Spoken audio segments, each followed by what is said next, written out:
Welcome to the Rugby Obsession Deep Dive. Before we jump in, make sure you hit subscribe to Rugby Obsession so you get these custom breakdowns every single week.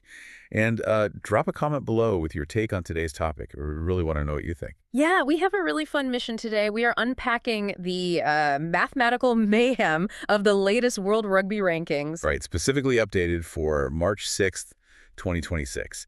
Thanks to a recent breakdown by Planet Rugby, we have a very clear roadmap to see exactly how this weekend's matches could shake up the global standings. It's a thrilling weekend ahead. To set the stage for you, let's look at the very top of the table. South Africa sits comfortably at number 1 with 93.94 points. And they are followed closely by New Zealand at number 2 with 90.33 points, right? Exactly. And the beautiful thing for those two powerhouses is that they are locked in solidly this weekend. No matter what happens in round 4 of the Six Nations, literally nobody can touch them at the summit. Okay, let's unpack this. Yeah. Because just below them, things get really tense.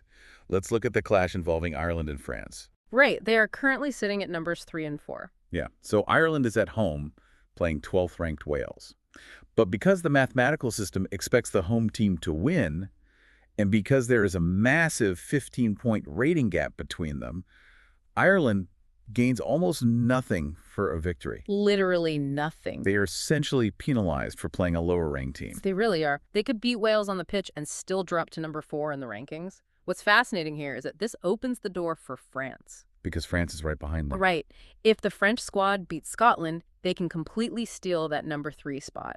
And if France manages to win by more than 15 points, they will close the gap on the second-place All Blacks to less than a single rating point. It is wild how fast the math changes, which, by the way, is exactly why you should hit subscribe to Rugby Obsession so we can keep tracking this together. Yeah. Now, here's where it gets really interesting. Let's talk about England's dangerous position at number 5. Yeah, they are facing off against 10th-ranked Italy, and the stakes couldn't be higher. If Italy pulls off a historic victory over England by more than 15 points, the Italian squad will catapult to a record-high 7th place. That would be a monumental shift, and the fallout for England would be severe. They would suffer a drop to number 6. And it actually compounds. England could plummet to number 7 if Scotland also happens to beat France by a wide margin. It creates this fascinating domino effect across the entire table. It really does. It shows how every single point on the scoreboard matters. But it's not just the Six Nations causing waves. Yeah. If we shift our focus over to the Rugby Europe Championship semifinals, we're seeing some massive ranking stakes there too. We definitely are.